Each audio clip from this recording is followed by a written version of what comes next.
y'all, this is Judy from Patterns for Pirates, and I'm going to show you how to sew up the traditional pockets in the Janet jeans.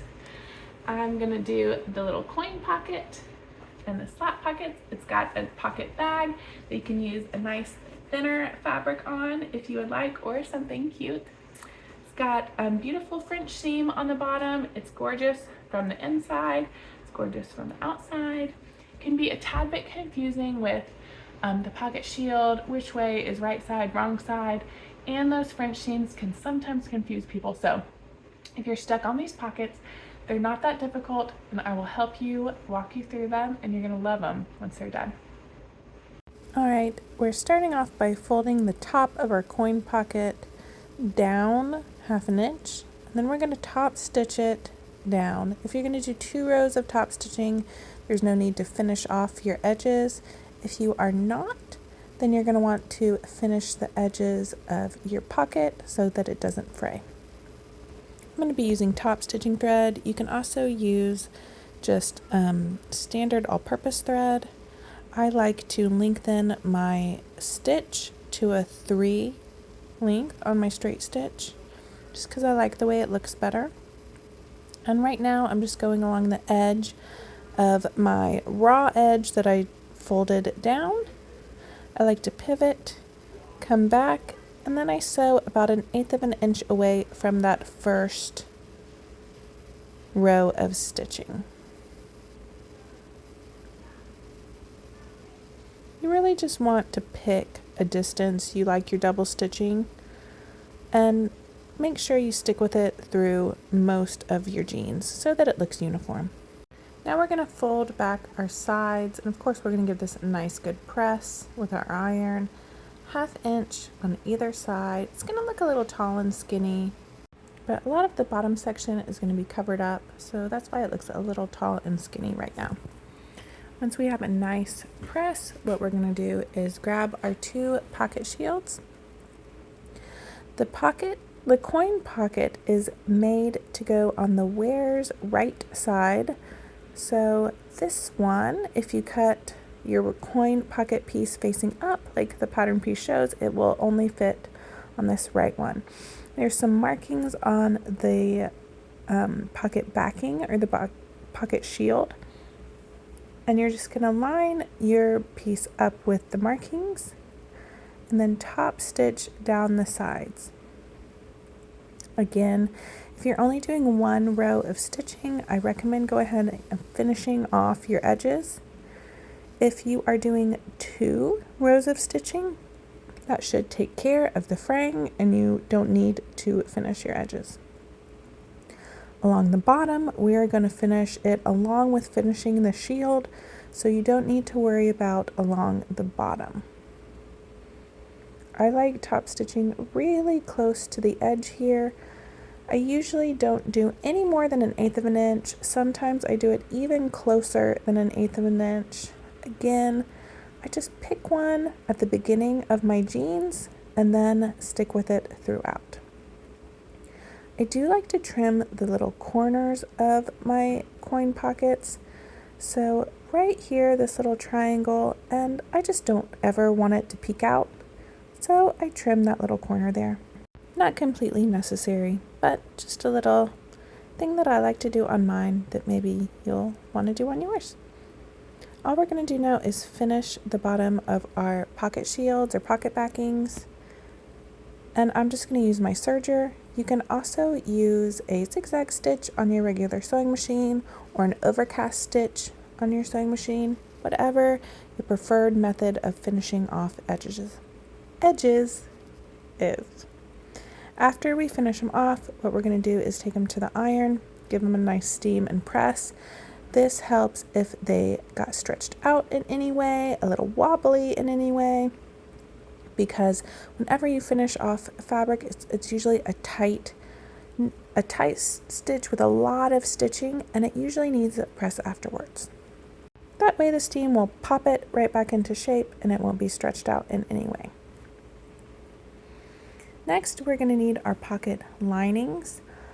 Now, before we go much further, I'm going to tell you I like the lining of my pocket to have the pretty sides of the fabric, the right sides of the fabric, facing me when I open the jeans. If you want your pretty side or right side of your fabric to be inside the pocket, then you're going to do it opposite of me. So I'm placing my wrong sides together on my pocket shield, which is the jean, the denim part, onto the wrong side of my lining fabric. And I'm just following the guide that's on the pattern piece. And I'm going to do the same thing on the other side. Then what we're going to do is we're going to stitch our pocket shield onto our pocket lining. We're going to do a normal stitch all along the curve, and then we're going to do a basting stitch on the side and the top.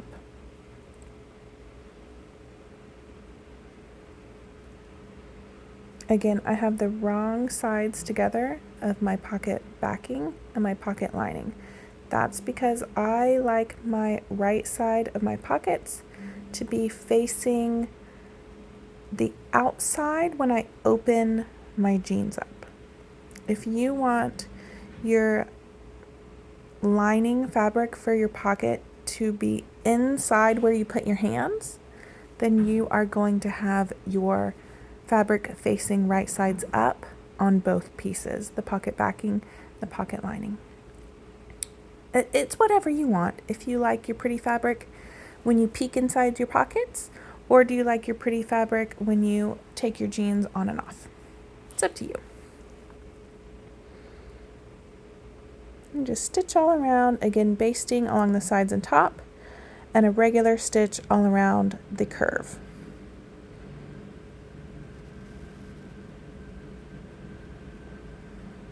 And repeat on the other side. Now we're going to grab our front pant piece, and if you want this option, you are going to need to cut along that front pocket curve option. To know you have the right piece, it's the pocket backing is going to complete that pattern piece for you. So you're going to line them up, and again, I like my pocket lining fabric to be pretty on the inside, so I'm putting the wrong side of my lining to the right side of my jeans. And if you're confused, you can always pin it, put it to the back, and make sure it's the right side, okay? But you want your pocket shield to be face down. No matter which way you stitched it on, your pocket backing should be face down, and your main pant piece should be face up. So those pieces should be right sides together. Okay, I'm going to stitch them on this pocket curve, their normal sewing machine, and 1/2 inch seam allowance, nice and normally here. Once we're done stitching, we're just going to trim the seam allowances and clip into that curve. I prefer just to use some pinking shears, but you can trim with normal scissors and clip into your seam allowances if you do not have pinking shears. Once we're nice and trimmed up, we're going to take it to the iron and press. I recommend pressing the seams from the lining side, from the jean side, and then also pressing them this way. So what we're going to do is press the lining to the back, and we're going to slightly roll our main fabric to the back a little bit. You do not want the seam at the top like this. You want the seam rolled to the back just a little bit. This ensures that that lining fabric never peeks out when we're wearing it. Give it a nice press. And once we have a really nice press, what we're going to do is top stitch along this little pocket curve here. I like to get the first stitch nice and close to that edge. About 1/8 of an inch is what I normally do, or just inside 1/8 of the inch.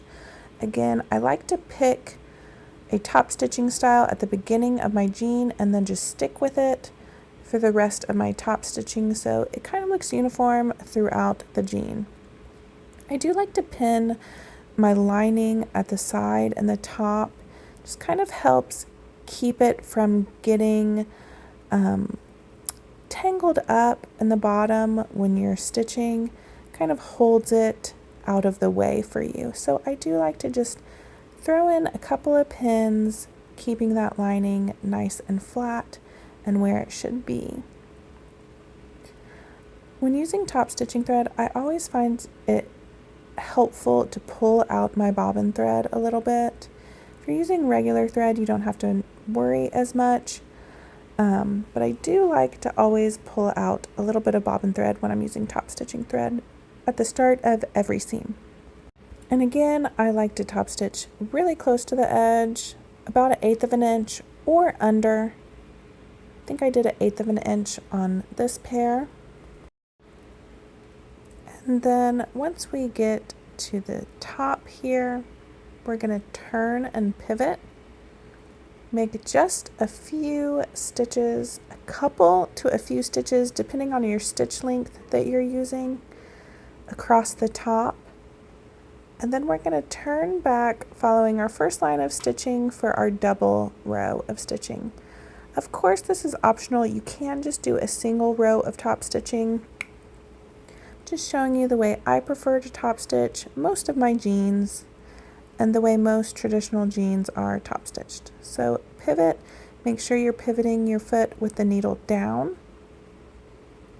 And we're just going to take a couple stitches, 2 to 3, depending on how wide you would like your double row of stitching to be.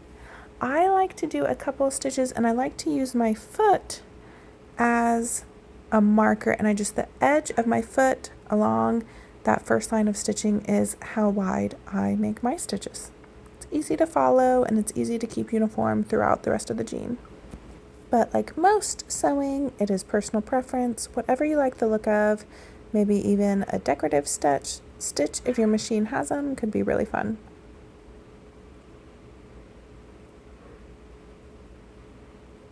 Alright, once we're done, we're going to want to take this to the iron one more time and give it a press, just in case our fabric grew at all with all of that stitching.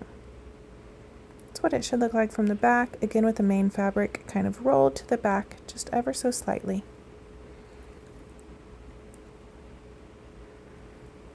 I'm going to pull out these pins that I had just holding it in place so it didn't get tangled up down there on the bottom. What we're going to do is we're going to end up folding this and stitching along the bottom, but we're going to do a French seam. So we're going to open it up like this and then put them right sides together and stitch along this bottom line. I like to use a 1/4 of an inch seam allowance.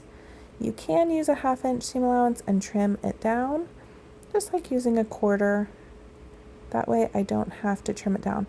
But I know sometimes if you're a beginner, doing a 1/4 inch seam allowance on kind of thin fabric that's might be a little bit slippery, a little bit stretchy, all of these things, a 1/2 inch might be easier for you. It's no big deal. No one's going to notice if your pockets are a 1/4 of an inch less deep than mine.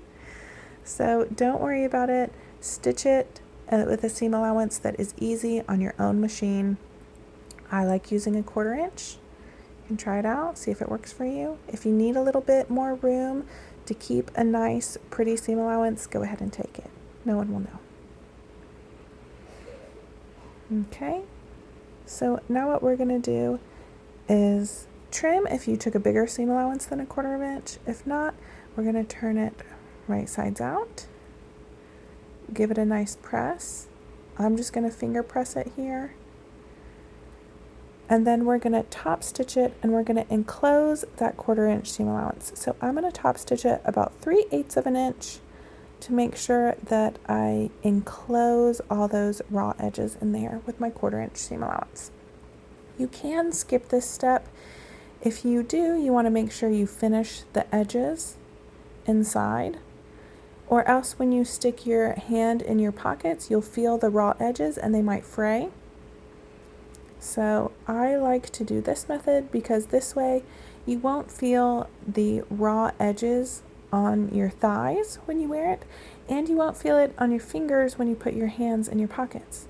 I love this for myself. You might not be as picky with feeling a little surged edge. If you're not, just sew it up and ignore me and my French seams.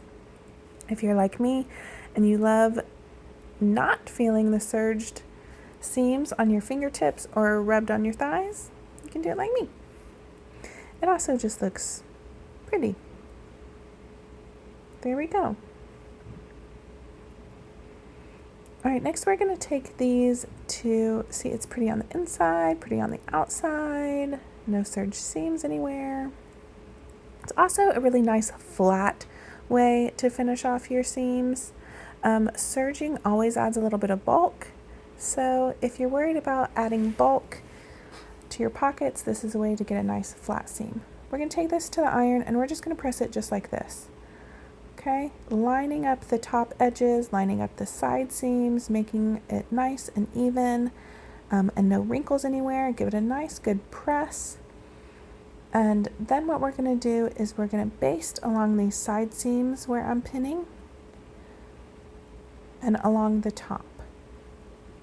I do highly recommend not skipping the pressing here.